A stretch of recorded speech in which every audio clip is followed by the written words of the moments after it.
ماہ شعبان ہے، یہ بھی بابرکت مہینوں میں سے ایک مہینہ ہے، تو ہم دیکھیں گے کہ اس کے بارے میں قرآن حکیم اور سنت نبوی صلی اللہ علیہ وسلم میں کیا ارشادات ملتے ہیں کہ اس مہینے میں ہم کو کیا کرنا چاہیے۔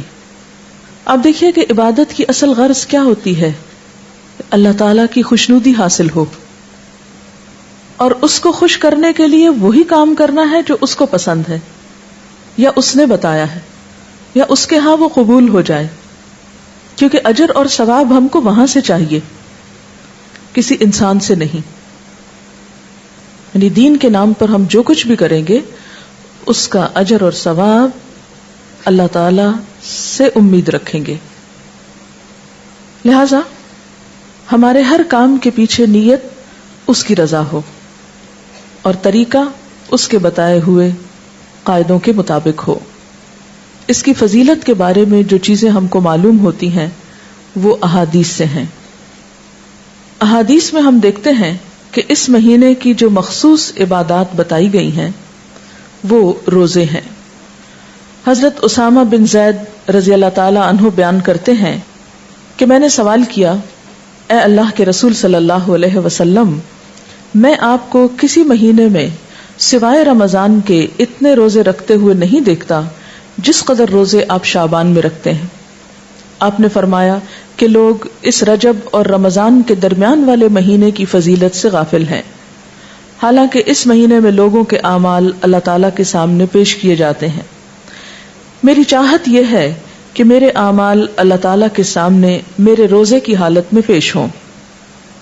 یہ روایت جو ابھی میں نے آپ کے سامنے رکھی یہ ابو داؤد اور نسائی کی ہے۔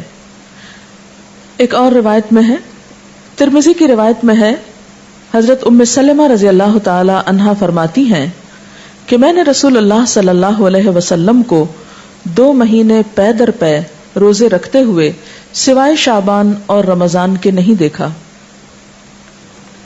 حضرت انس بیان کرتے ہیں کہ آپ صلی اللہ علیہ وسلم سے پوچھا گیا کس مہینے میں رمضان کے بعد روزہ رکھنا افضل ہے؟ آپ نے فرمایا شعبان میں، رمضان کی عظمت کے لحاظ سے، یعنی رمضان کی ایک طرح سے تیاری کے طور پر۔ پھر آپ سے دریافت کیا گیا کس مہینے میں صدقہ کرنا افضل ہے؟ آپ نے فرمایا رمضان میں۔